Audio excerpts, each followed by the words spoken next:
welcome to the new episode of Dakota Boys Talk Movies. Today, in honor of Oscar season-ish, but also just the fact that, well, one of us saw this movie, we're going to be doing our review of 1917. Ah, what a year. Actually, it was a year full of hell, according to this movie. And I believe it to be so. 1917. It's the kind of movie the Oscars likes. I think in a lot of ways.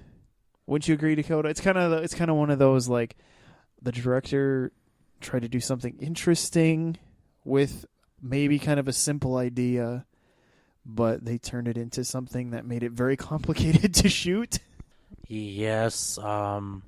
I'm trying to even think if there's a movie on this scale you could compare it to, because there are some movies that try to do like, oh, it looks like one single take when it's really not. Right.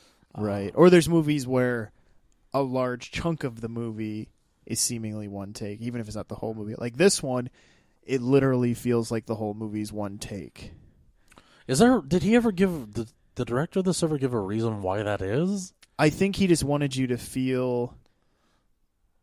He wanted you to kind of feel like you were with this person, these people. Okay, so I'm assuming the movie take place in like real time? Then? It basically takes place in real time. Okay. So you come into the movie. It's two guys sitting under a tree, sharing an apple, and I mean we're talking from that very first shot. It's one take. Or seemingly one take. They do a lot of magic to make it seem like one take. And so it starts under this tree. They're talking. You learn that these are the two guys you're probably going to follow. And then they start walking. And as it pulls back, you realize there's just hundreds of these soldiers just kind of laying in the grass, kind of chilling. And the one gets called to go see the commanding officer, and he said, you can bring one other person with you, and so he just grabs his buddy there. So they go see the commanding officer, and they're told that there's going to be an attack, that the guys in the front line are going to attack, but that it's going to be a trap, and we need to get word to them to call off the attack. But the only way to get to them is to cross No Man's Land, which, if those of you who aren't familiar with No Man's Land or didn't see Wonder Woman, it's basically this kind of just dead area between the lines, and it's literally a dead area. Like, not only is everything just destroyed, there's just corpses and rats and yuckiness everywhere, mud. And so, yeah, so you're walking with these guys, you're following them in. They're talking to the XO, learning you have to get there within a few hours. We need you there within a few hours, or over 1,000 men are going to die. It's kind of one of those situations. And one of them is this guy's brother, which is why he gets called to assignment. Like, your brother's going to die if you don't get there. And so, yeah. So you follow them through the trenches to the point when they're going to have to go leave the trench and go across No Man's Land.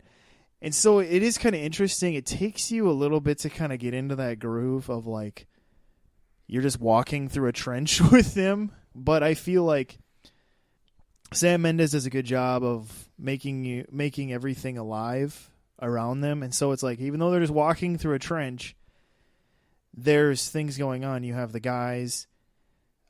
You kind of learn how men during World War I tried to make beds in these trenches to sleep. You have other guys doing these other things. You're just kind of seeing how they tried to make this terrible mess into their home, in a sense, while waiting to fight. And so, yeah, you just follow these two characters getting all the way through this thing. I would say that the strongest thing with this movie is definitely how it was shot. I mean, that's easily the number one strength of this movie. Is it looks fantastic.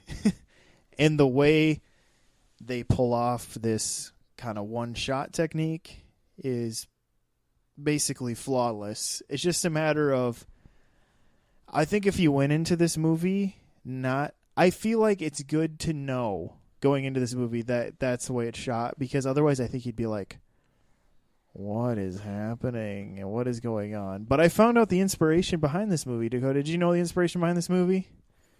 No, I don't believe I have. It's not a true story, but it's kind of like, it's in honor of things that kind of happened-ish. So Sam Mendes is... Well, I mean, there was a World War One. Yeah, but I mean, like this exact event maybe didn't happen in this exact way. But Sam Mendes based some of the events of this movie off of stories he heard from his grandfather. Oh, okay. And then he just kind of compiled the different childhood memories he could recall into this story. And so there's elements of reality within kind of this story that's more, what would you call it? Fictionalized history, I guess is what you call it. Yeah. So it's a fictionalized history where there's elements of it that are real, but as far as how he made everything look and how everything functioned, all of that is very accurate. But it's more just like the actual characters and maybe the actual things they were doing aren't all fully historically accurate. But when this movie was over, I just kind of sat there and was thinking about what I just watched and was like, I either watched the boringest 2-hour movie I've ever seen, or I just watched a masterpiece. Oh. And that's kind of, but here's where I get at, is that, okay, so this movie's getting a lot of awards attention and is winning awards and is now probably, for lack of a better term, is really the front runner for the Academy Award for Best Picture. Wouldn't you agree? Yeah. And I feel like when you look at a lot of movies like this that end up being like the top type of movie, in this category, like in this maybe kind of an epic, historical epic that is like a front runner for the Oscars, they usually are kind of like riding that line between, was that really boring or was that a masterpiece? Don't you feel that way? Like even when you go back into the past, when it's like Ben-Hur, Lawrence of Arabia, The English Patient, to be more modern, movies like that where it's like, God, was that a slog or was it amazing? You know what I mean? With The English Patient, I would say it was a slog. History, I think as time goes on, people are realizing that movie isn't quite as good as they thought. Yeah, I'd even go so far as to say The Irishman is even probably a really intense slog. I mean, people are saying if you break it down to 3 parts, then it's actually pretty enjoyable. It's like, well, I mean, I once sat through like all 3 Lord of the Rings movies, and I'm like, yeah, I can't wait to get to the next one. Yeah, and it's, but I think when I look at 1917, at the end of the day, and as I think about it, it doesn't bother me that I saw it, and I'm glad I saw it. And so I think that makes it lean toward, oh, it was a good movie. But I think what makes it hard is it's not like your typical type of movie where it's not like you have a protagonist and there's this antagonist and they're fighting through and even though there is a culmination of events in this movie, it isn't like a bombastic, showdown type thing that you're leading to in one sense of the word. It's funny you say that because it's almost like you just described World War I. And that's the problem apparently that's the reason why you don't see many war movies set in World War I, because there was no bad guy. It was just these countries that sent their young men off to die. And I feel like what helped me appreciate this movie is last year a documentary came out done by Peter Jackson called They Shall Not Grow Old. And it was a World War I documentary, and it is fan-freaking-tastic. I was actually shocked at how good it was. It's outstanding. He takes actual footage that is hand-cranked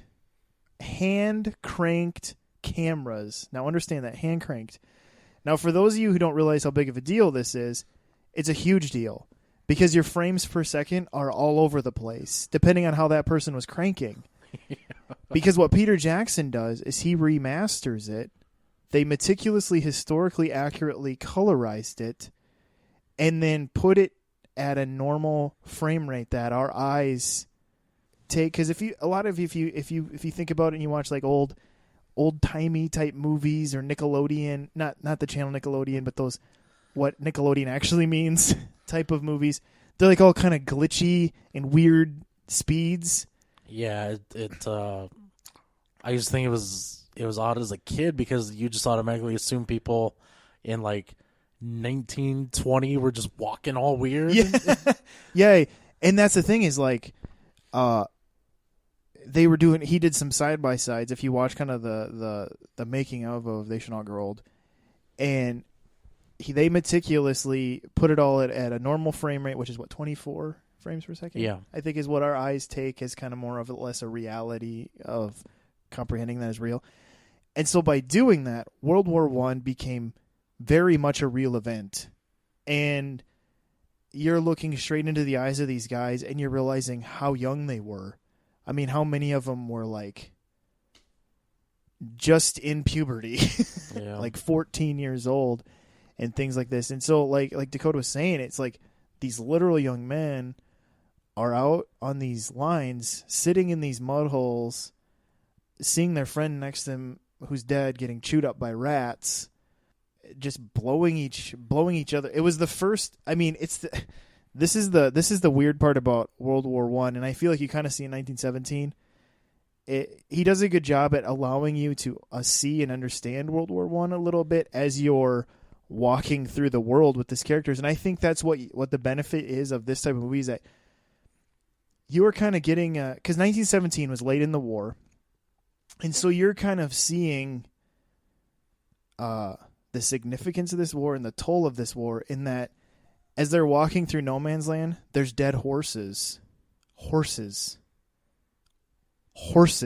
that were being ridden by soldiers. And then all of a sudden there's a tank, a crashed tank. This war started with horses and ended with tanks. Yeah, that's one of the most boggling, fascinating things about World War I. It's also pretty horrifying because, I mean, there was a lot of things weaponized during World War I that would seem like science fiction, like, oh, we have a gas that if you release it on the enemy soldiers, they're going to bleed out through their eyes. Like, well, that's horrifying. But I guess throw it in these canisters and we'll fire it at the enemy. Right. Mustard, that's basically what mustard gas is. Yeah, it was mustard gas, more or less. The concept of the tank, even though they were like slow and they broke down, that's still a pretty formidable piece of artillery. This is the era when military started taking snipers seriously. Before that, it was they had a guy who was like a crack shot, and they're like, "Here's a scope for your gun." Yeah, here's a scope. Go find a place to hide. And that's the thing. You see, airplanes ended up being used. So you see the effects of that in this movie. You see the effects of kind of early on snipers, even though there was sniping being done in like the Revolutionary War, not nearly on this level of being like a thing. Yeah. It was like a thing now, for lack of a better term. I guess we'll call it a thing. And so I feel like kind of at the end of the day, you realize that maybe this movie is anti-war, but I'm okay with that because it kind of bothers me a little bit when people are like, "No, I didn't like that movie. It's anti-war," and it's like, "Are you pro-war?" You know what I mean, Dakota? Yeah, that was. And don't get me wrong. There's justifiable wars. There's wars you can justify. But at the end of the day, we don't want war. Yeah, it's yeah, I mean, it's crazy because some of these kids, I don't know, they came from houses that, they might have had electricity, but they weren't driving around in cars. There were some families, still had horses and whatnot. And it's like you're getting somewhere where it's like, the concept of a machine gun, a gun that could fire, 300 rounds a minute, is pretty foreign to you. I mean, some of these guys, when the concept came to be that you could fire more than one round in a minute, they were probably pooping themselves. Just because when moving on from just even muzzle loaders to bolt action probably seemed like such a huge step, let alone automatics or even semi-automatics. Oh man, it's crazy because I was told by my history teacher in high school, like one of the basically the reason they kind of got bogged down in trench fighting was because they were still, the government, the militaries were still trying to use Napoleonic tactics. Like the cavalry charge, and you charge in with the bayonet to finish the people off, and it's like the other side has machine guns and cannons, and even like when you look at the Civil War here in America, it's just like here they were standing against each other in the Napoleonic fashion, and then just cannonballs are just smoking down. It's just like, how awful, that there's this heavy artillery, and then even in that war, you saw a little bit of trying to understand how to use chemicals. Not as much as World War I, but like the attempts and stuff, and it's just like, and that's the thing. At the bottom of the day, it's just the fact that obviously we all know, and you don't need this movie to tell you that war's hell. But I do feel like there is something in this movie that is important. I think it is a masterfully made piece of art, but I think even beyond that, even beyond the fancy camera work they use, there is something to tell here that is being forgotten because it was over 100 years ago now. Yeah. And we don't have those veterans anymore. Heck, we don't even have our World War II veterans really anymore. And I think it is good to go back, and I think the other thing too with World War I is America wasn't as involved in that war, and so we don't care as much. But it was a very significant war for a war we were involved in. Yeah, kind of at the tail end of it we showed up, but it's so crazy because I mean, they were using all these technologies against each other for the first time, and it's just crazy because obviously a lot of people don't know this, but after the war was all said and done, they called it the war to end all wars. Yeah, which I mean they referenced that in Wonder Woman, a movie that kind of takes place in World War I. But the idea was like, oh man, that was so horrible. We're never gonna have a conflict like this again.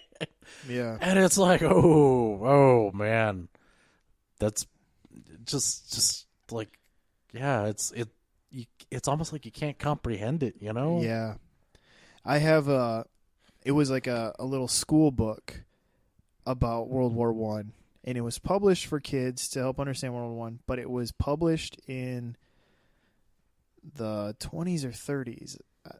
I found it at Salvation Army, and I'm like, oh my gosh, this is a gem. And what's fascinating about it, why I feel like it's a very important piece of history, is that that book doesn't know that World War II exists. Because it was done before World War II. Yeah. And so it was still just the Great War. It wasn't number one. It was just the Great War.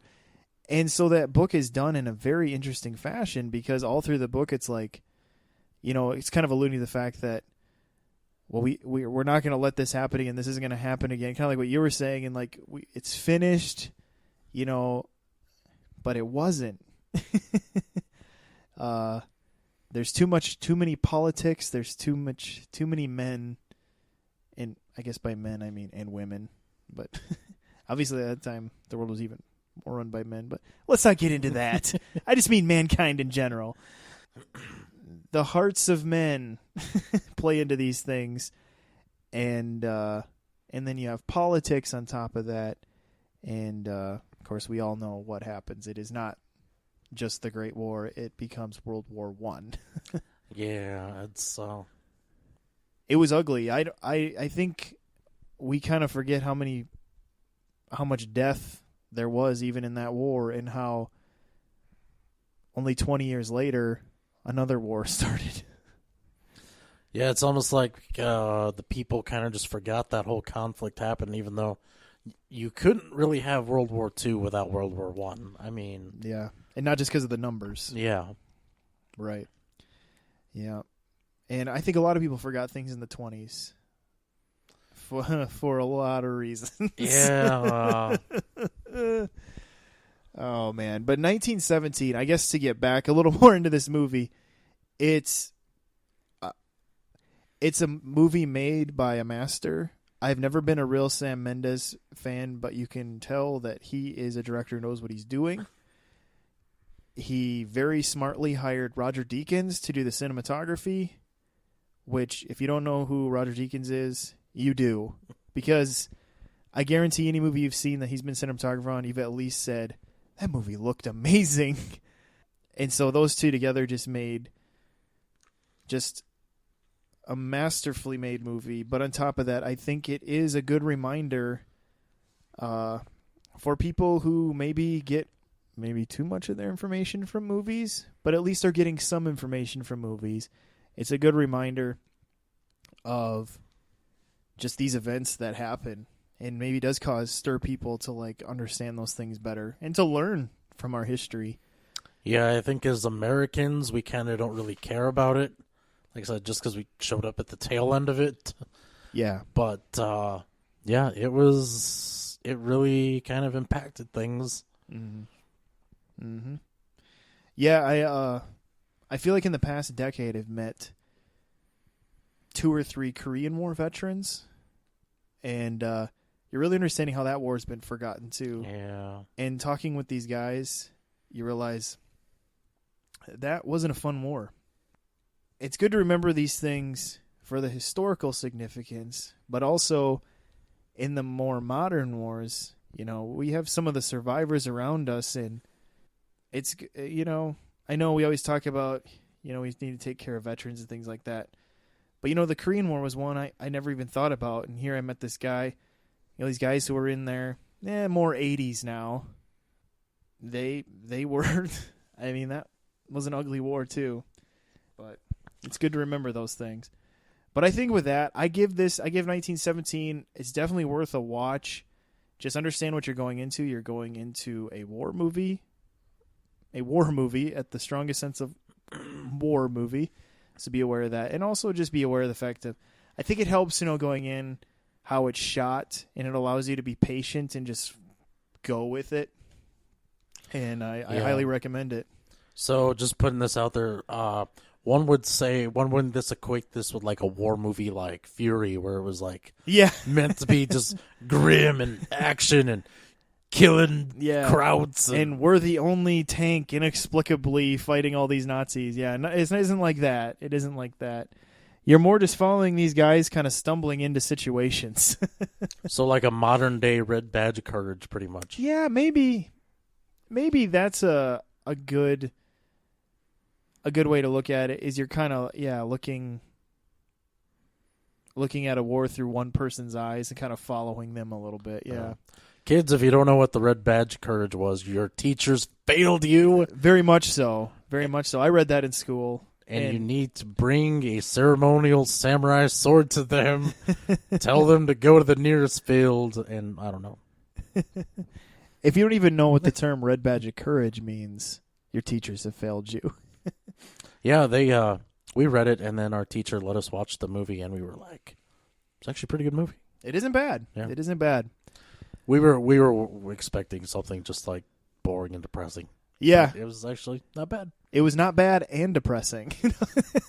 When a bunch of restless, like 16-year-old kids who just had lunch are actually entertained by the movie, I think it did a good job. Yeah, definitely. But yeah, with that, we'll bring this episode to a close. Thank you for listening, and we hope you take advantage of all those ways you can follow us and keep up with us, whether it's just liking us on Facebook. We're just the Dakota Boys Talk Movies at all these places, or subscribing to us on iTunes, Stitcher, YouTube. Tell Alexa to find us. I think you can do that as far as I know. So any of those ways that help you keep up with us, that would be great. We would appreciate it. If Alexa starts giving you directions to either which place we live, though, I might have issues. Yeah. I don't know. Alexa's starting to know a little too much. You're kind of right on that. Just ask her to do a Chuck Norris joke and have a good day with that. So, but anyway, this is Steven. This is Dakota. We'll catch you later.